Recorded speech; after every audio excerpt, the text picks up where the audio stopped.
is up, you guys? My name is Tex and this is my channel. Yup, DBSCG Things. And today we're going to be talking about all the new leaders that are coming out in Set 12 Vicious Rejuvenation. So Bandai is introducing 10 brand new leaders, 2 of each color, and we're jumping right in with Red. So starting off with Red, we got Launch. She's a 5k power in the front, and then she has an auto once per turn when you combo draw. Second auto, when a card in your life is flipped face up by one of your red card skills, you may flip this card over, and if you do, draw your card and you can't flip her back for the duration of the turn. So that's pretty cool. On her backside, she has 10k power, and then she keeps the same 2 autos that she has on her front side, and then she also has an additional auto that says when this card attacks, choose one of your opponent's battle cards and it gets negative 5,000 power for the duration of the battle. She's pretty archetype specific. She's gonna have a couple 1-drops that allow her to flip life, and then there's a couple cards that when they are flipped in your life, you can play them from your life and then top deck a life. So that's pretty cool. Moving on to King Piccolo. King Piccolo has a brand new permanent that's brand new to this game, so normally you would start with 8 life, but this guy has a permanent that says when you start the game, you only start with 6 life. And then he has an auto upon attack. You can choose up to 1 red Namekian or Demon Clan card in your hand, place in your life, face up, and then if you do, you can add 1 card from your life to your hand. Or you do add. So, and then he has an Awaken ability when your life's at 2 or less, or if you have 2 or more life flipped face up, you can draw 3 cards and place the top card of your deck into your life and flip them over. So on his backside, he has an auto. When this card attacks, choose 3 red Namekian or Demon Clan cards in your hand and place them in your life face up, and then you can add that many cards that you placed from your life into your hand. Alright, so and then he has an activate battle once per turn. If you have a red Namekian or Demon Clan card flipped face up in your life, you can place the top card of your deck into your life face up, and then you can combo with one of the face up Namekian or Demon Clan cards in your life. Alright, so that's a wall of text. So basically, King Piccolo is going to have an archetype with a whole bunch of different stuff that come from that kind of match up with his storyline from the TV show. It's going to be like a drum, a tambourine, a cymbal, and they all, when you combo with them from your life, they have additional effects. So that's pretty cool. So moving into blue, we have Piccolo making his entrance for the first time as a leader card. So on his front side, he's going to have when this card attacks, look at the top 2 cards of your deck, add 1 mono blue card among them to your hand, and then place the remaining cards on the top of your deck. And then you can choose a Piccolo card with an energy cost of 3 or less and then, from your field, and then return it to the hand. His awakening ability is at 4 or less, draw 1, stand 1, and flip him over. So on his backside, he's going to keep basically the same exact auto with adding an additional effect of being able to remove a 3 cost from your opponent's board as well. And then he has an activate main once per turn. Look at the top 3 cards of your deck and then place them back in any order. So basically that's just going to help him a lot with the cards that are coming out with him. There's cards that when you burst them, they can come into play. Stuff like that. And also Janeba's the rebirth deck of Gogeta. So that's always a reason to play Piccolo, right? RIP Gogeta 7. Alright, so Janeba. Moving into Janeba, we have an auto. Once you attack, you can add a card from your life to your hand and then choose 1 Evil Incarnate or Demon Clan card with an energy cost of 2 or less in your hand and play it. And then he has a 4 or less, draw 2 Awaken. And then on his backside, he's going to have when this card attacks, draw 1, activate main once per turn for 1 blue. You can place 1 card from your life into the drop area and then play an Evil Incarnate with an energy cost of 2 from your energy. So basically, Janeba is going to be the new ball chain.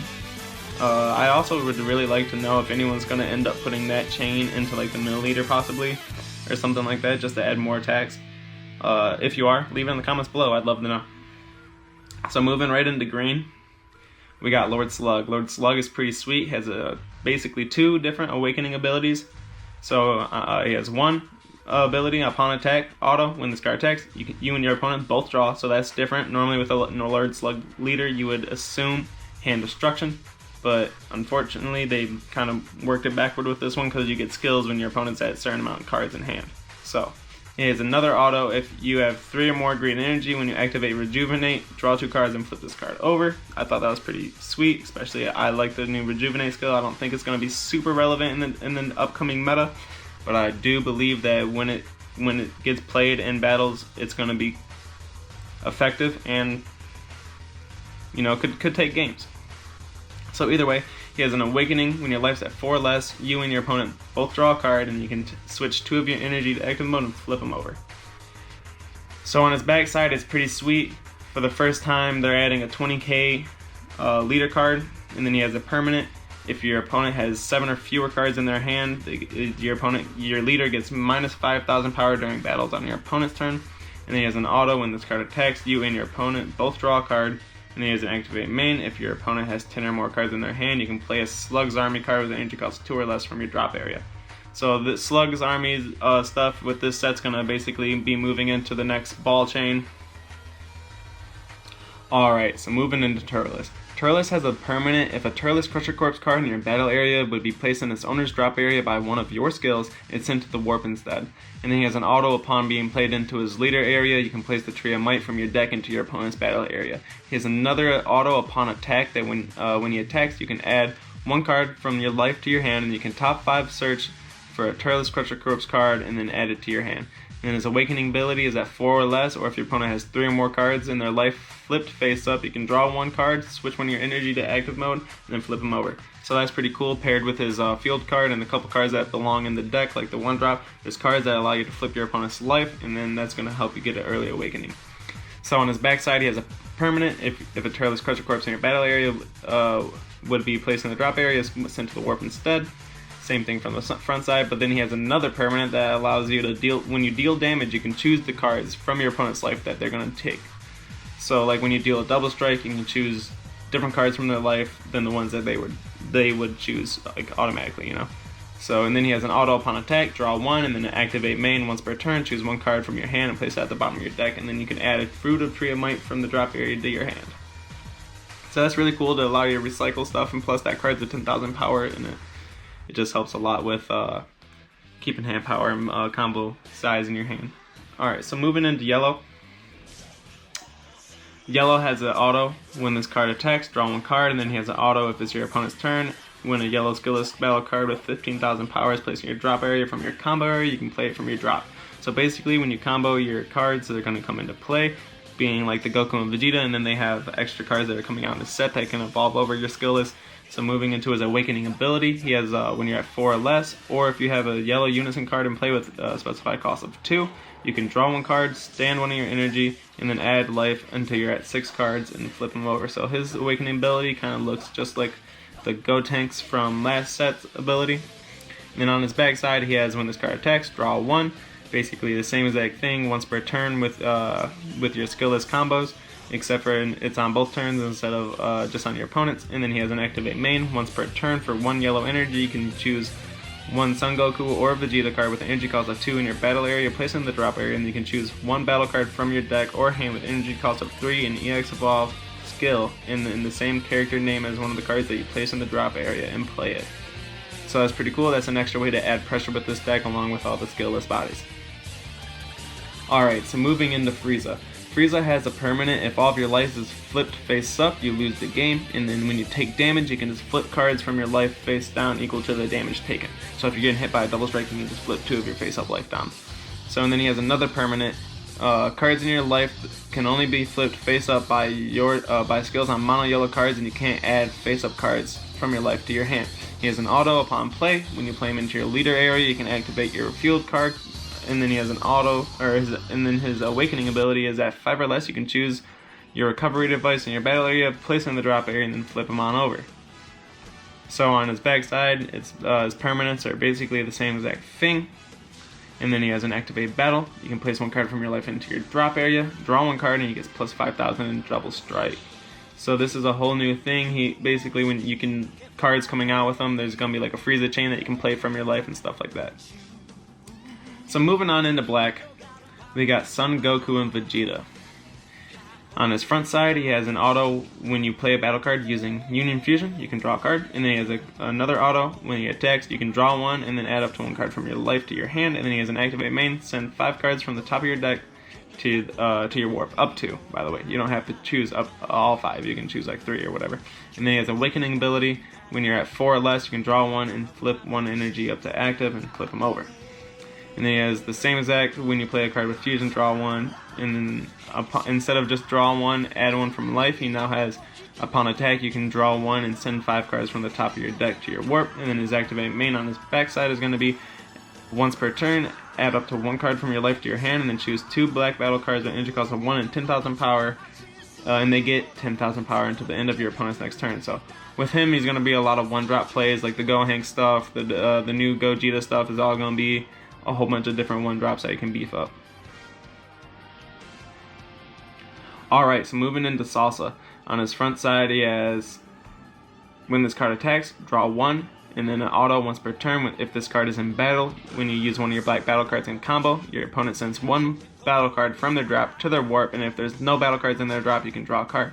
Awakening ability at 4 or less, if your opponent has 4 more cards in their warp, you can draw 1 and stand 1 of your energy to active and flip them over.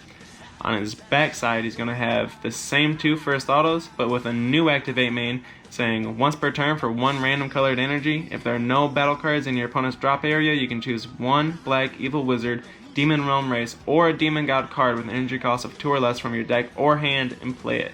Then you can shuffle your deck if you look through it. So that's pretty unique. I think he's going to be pretty aggro because I'm pretty sure that a lot of the cards that came out with him are skillless. And then a few other leaders that I'd like to mention that are going to be coming out around the same time as set 12 are going to be the 2 reboots, the Frieza, Mecha Frieza, and then the Toa. So getting into Announcer reboot has a permanent, you can't include non-World Tournament battle cards or multicolor cards into your deck, and then he has a permanent treat World Tournament cards in all areas if they have no specified cost, and ignore any leader color world requirements on World Tournament card skills. When he attacks, you get to draw 1, then he has an Awakening at 4 or less, you get to switch 2 energy to active and flip him over. So on his backside, he has the same exact permanent that he's going to have on the front, and then he has an auto, draw a card on attack, and then activate main for 1 energy. You can choose 1 World Tournament card in your battle area, and then choose a battle card in your hand with the card name inside the chosen card's skill text and play it. So basically, whatever pair of cards you decided to run, like Vegeta with, or not Vegeta, but Hercule with Pan, or Goku and Noob, or stuff like that, you know. And then getting into another leader I wanted to talk about was the Toa that's coming out in the Ultimate deck.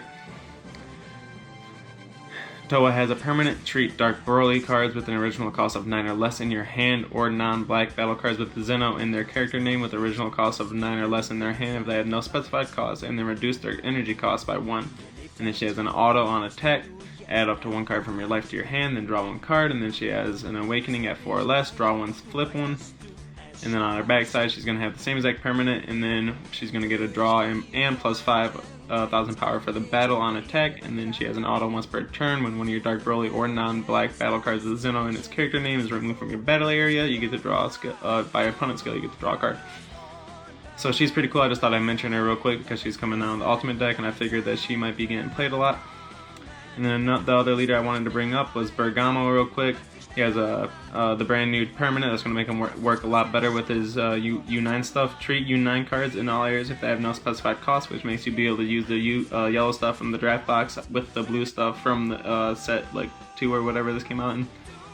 And then he has when this card attacks, draw 1 card, and then at the end of your turn you may choose 1 U9 with energy cost of 2 or less in your hand and play it, and if you do, you can add up to 1 card from your life to your hand, and then when you're at 4 or less, you can switch 2 energy to active and flip them over.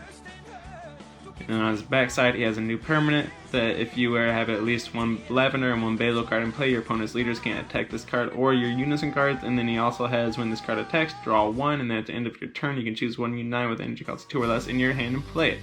So I just thought I'd bring those guys up real quick. I think they're going to do decent. I really liked the dog package, especially from the draft box. I even liked it back in the day when you had the big 4-drop Bergamo that just kept stacking and stacking.